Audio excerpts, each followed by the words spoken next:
Buenas tardes, el temario de la clase es el capítulo número 10 que corresponde al sistema cardiovascular y en esta parte abordaremos sangre.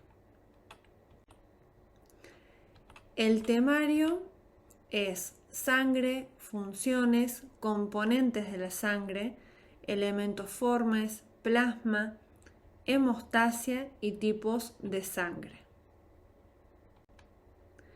Sangre. La sangre es un tejido conectivo que está compuesto por una fase sólida y una fase líquida. Dentro de la fase sólida podemos observar en la imagen que está compuesta por glóbulos rojos, plaquetas, glóbulos blancos. Y la fase líquida está compuesta por plasma. Funciones. Transporta el oxígeno, transporta el dióxido de carbono, transporta los nutrientes contenidos en el plasma sanguíneo, transporta mensajeros químicos como las hormonas, regula el pH y la temperatura corporal, defiende al cuerpo de las infecciones, responde a las lesiones que producen inflamación, coagulación de sangre, rechaza el trasplante de órganos ajenos y alergia y produce la homeostasis en el transporte del líquido extracelular, es decir, en el líquido intravascular. Componentes de la sangre. Principalmente la sangre está conformada por líquido. Una parte de plasma que representa aproximadamente el 60%, glóbulos blancos y glóbulos rojos. Dentro de la estructura sanguínea se puede observar linfocitos, plaquetas o trombocitos, leucocitos neutrófilos, glóbulos rojos, también denominados hematíes o eritrocitos, leucocitos basófilos, leucocitos eosinófilos y monocitos disueltos en el plasma. Los elementos formes de la sangre son variados en tamaño, estructura y función y se los agrupa en 3. Células sanguíneas que responden a glóbulos blancos que combaten las infecciones y derivados celulares que responden a glóbulos rojos que transportan el oxígeno a los tejidos y las plaquetas que coagulan la sangre a fin de detener la hemorragia. Elementos formes. Formación de células sanguíneas. La cantidad de glóbulos rojos y plaquetas circulantes se regula por el sistema de retroalimentación, el feedback negativa que permite a los valores permanecer estables.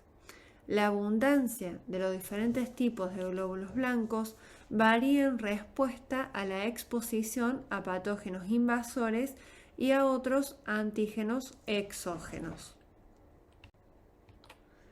El proceso por el cual los elementos corpusculares se desarrollan se denomina hemopoiesis o hematopoiesis.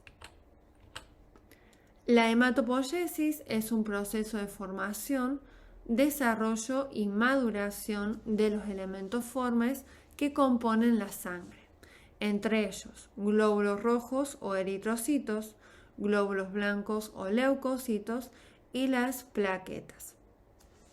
A partir de las células madres se convierten en células sanguíneas en la médula ósea roja por un proceso denominado diferenciación celular.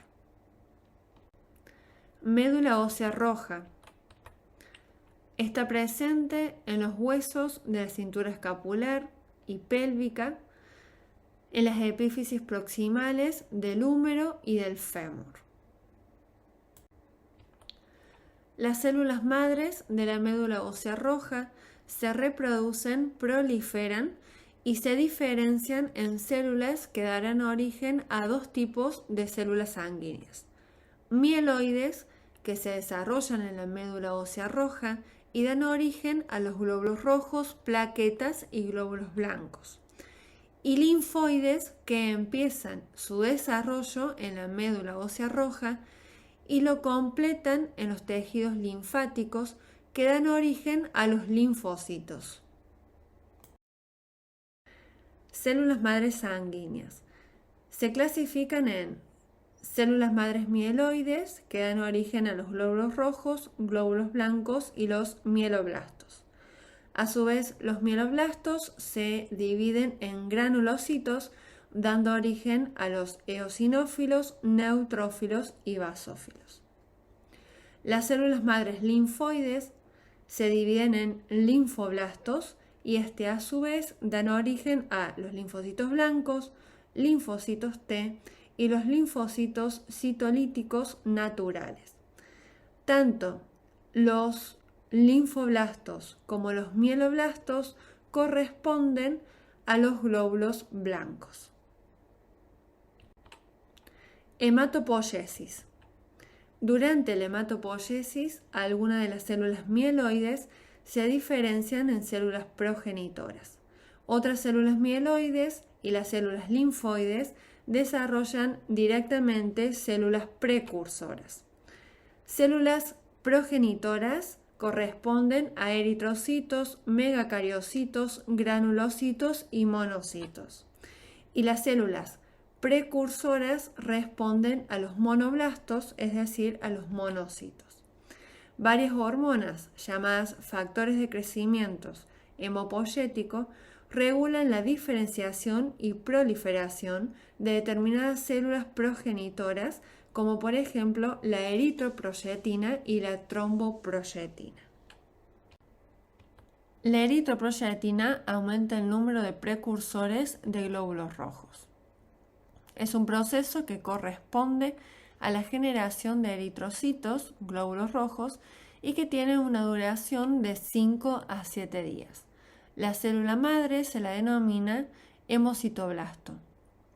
A posterior se va dividiendo en proeritroblastos, eritroblastos, normoblastos y reticulonocitos. Todo este proceso se produce dentro de la médula ósea roja. A posterior, en la sangre periférica, se liberan a partir de los reticulocitos los eritrocitos o glóbulos rojos. La eritroproyetina está producida gracias a las hormonas, que es fisiológica, encargada de regular la eritropoyesis, que es secretada en el parénquima renal. La tromboproyetina es una hormona producida por el hígado que estimula la formación de plaquetas, trombocitos, a partir de los megacariocitos. La trombopoyesis es un proceso que corresponde a la generación de trombocitos, plaquetas, que se lleva a cabo en la médula ósea y tiene una duración de unos 7 días. Comenzamos con la formación del megacardioblasto. A posterior se va dividiendo en promegacariocito, megacariocito granular y megacariocito liberador de las plaquetas que dan origen a las plaquetas. Cada megacariocito produce aproximadamente entre 2.000 a 4.000 plaquetas. Glóbulos rojos. Su membrana plasmática es tan resistente como flexible, lo que les permite deformarse sin que se rompan mientras se comprimen en su recorrido por los capilares estrechos. La membrana plasmática de los glóbulos rojos representa glucolípidos, que son los antígenos determinantes de diversos grupos sanguíneos como el A, B o 0 y el RH. Su citosol contiene moléculas de hemoglobina.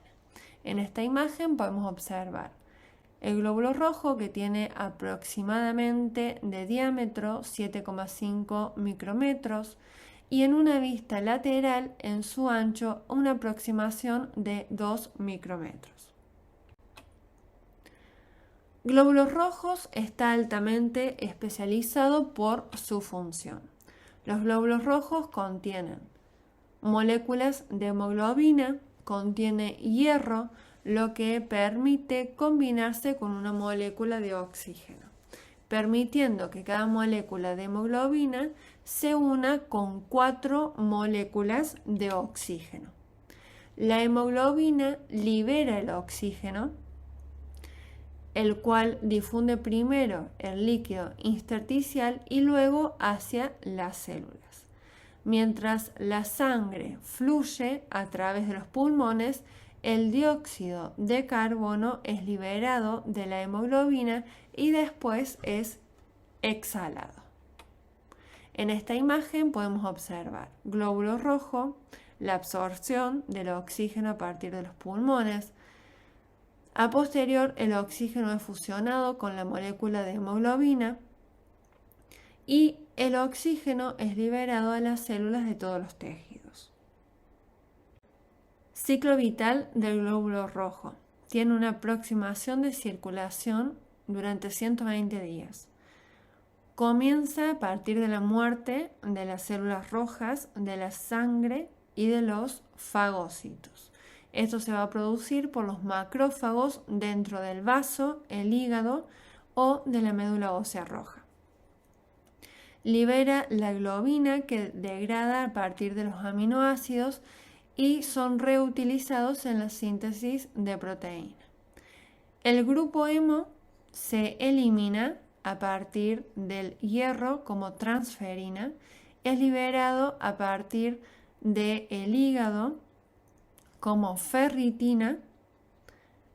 El hierro más la transferina es transportada hacia los huesos como globina, vitamina B12, eritropoyetina en la médula ósea roja. Pero a su vez el grupo hemo produce la biliverdina, la bilirrubina, que en el hígado es liberada como bilirrubina más las bacterias en urobilinógenos y en el intestino grueso se libera como estorcorvina por las heces y en el riñón se va a liberar como urolubina a partir de la orina. Glóbulos blancos. Los glóbulos blancos o leucocitos forman parte de los efectores celulares del sistema inmunitario y son células con capacidad migratoria que utilizan la sangre como vehículo para tener acceso a diferentes partes del organismo. Los leucocitos son los encargados de destruir los agentes infecciosos y las células infectadas y también segregan sustancias protectoras como los anticuerpos que combaten a las infecciones. En esta diapositiva podemos observar los linfocitos y los monocitos. Los granulocitos a su vez se dividen en basófilos, neutrófilos en banda, neutrófilos segmentados y eosinófilos.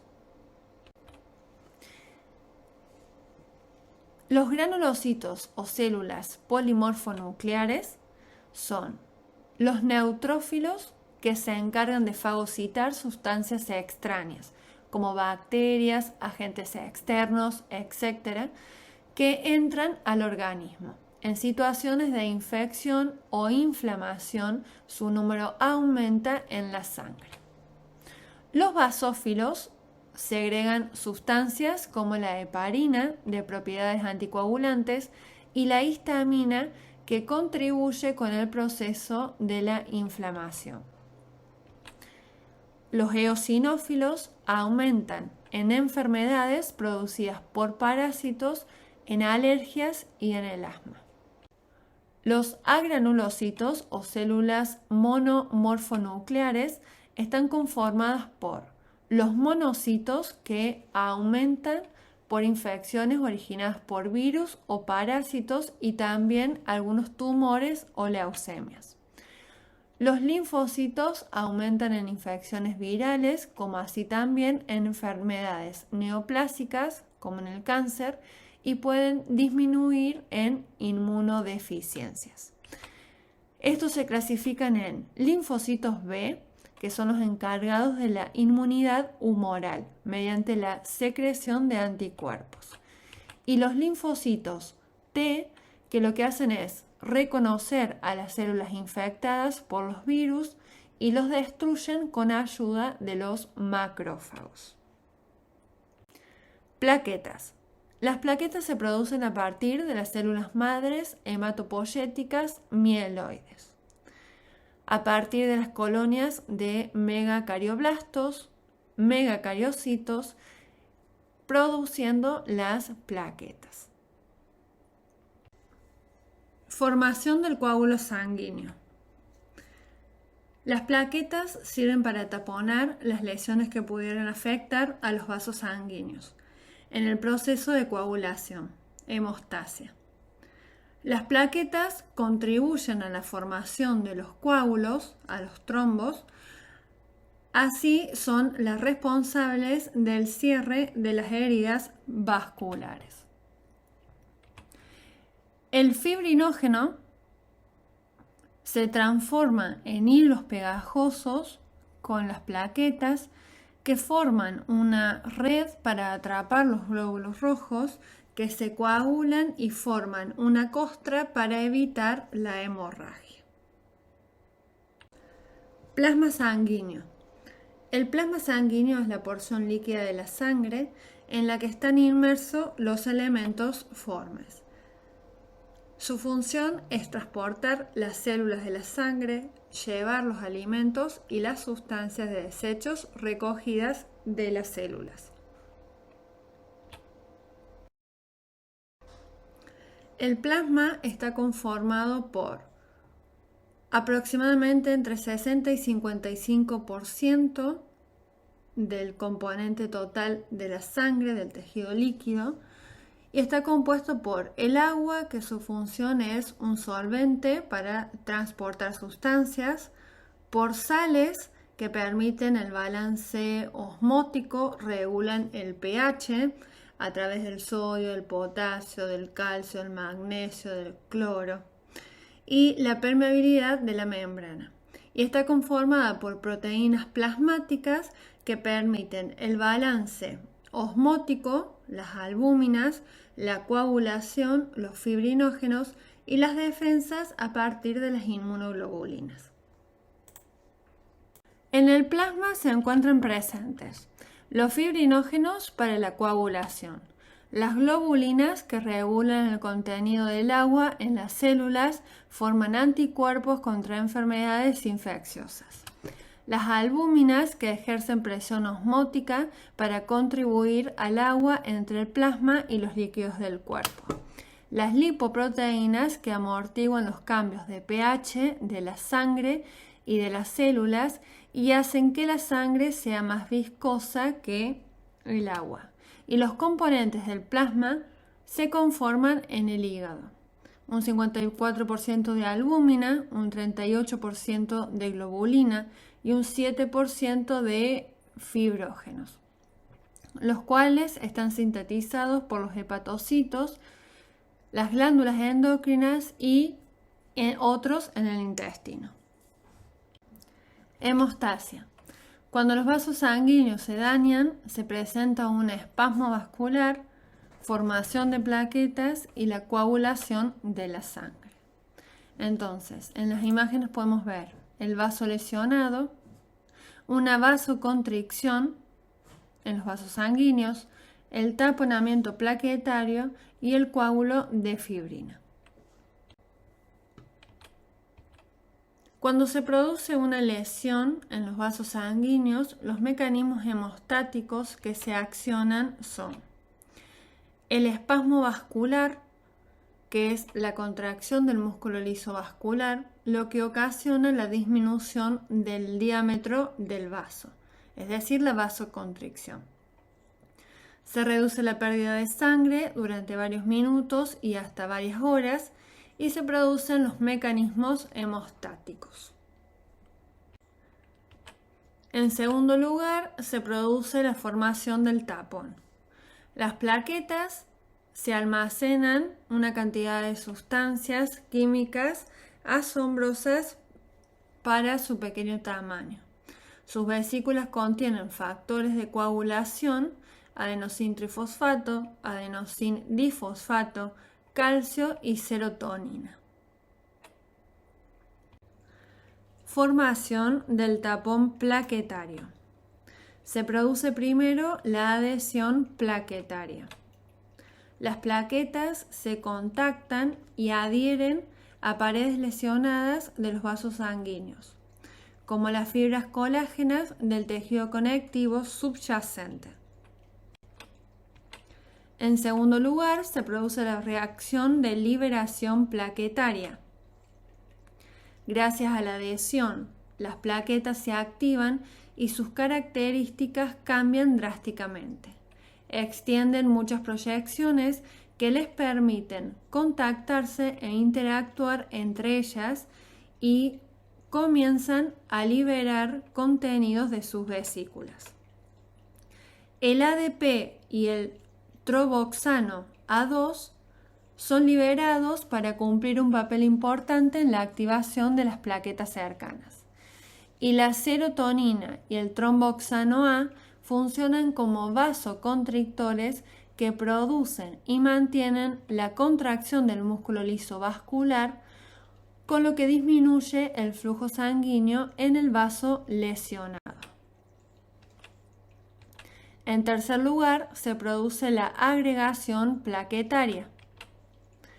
La liberación del ADP hace que otras plaquetas circundantes se vuelvan más adherentes, propiedad que les permite sumarse a las ya activadas. Este agrupamiento de plaquetas se llama agregación plaquetaria. Finalmente, la acumulación y el acoplamiento de grandes números de plaquetas forman una masa que se denomina tapón plaquetario.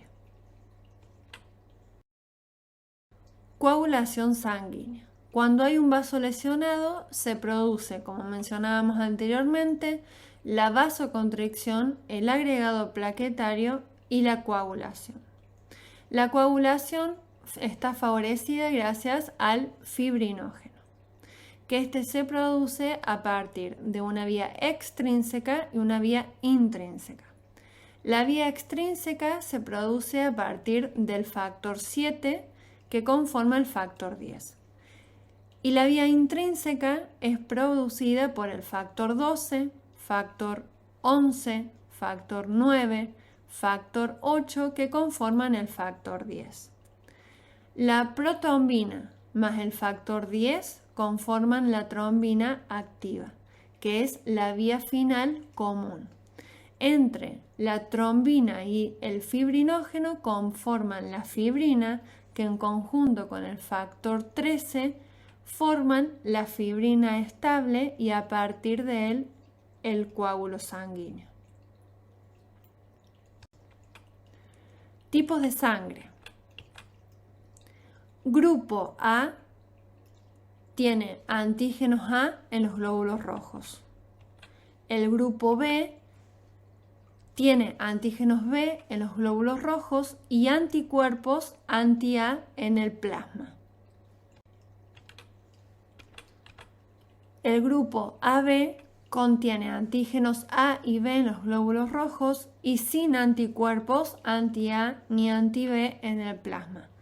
Este grupo se conoce como receptor universal de sangre, ya que puede recibir sangre de cualquier grupo, pero no puede donar más que al de su propio tipo. El grupo 0, sin antígenos A ni B en el glóbulo rojo y con anticuerpos anti-A y anti-B en el plasma. Este grupo se lo conoce como donador universal de sangre, ya que puede donar sangre a cualquier grupo, pero no puede recibir más que de su propio tipo. En esta diapositiva le dejamos la bibliografía utilizada para la realización de la recopilación bibliográfica y de las clases. Muchas gracias.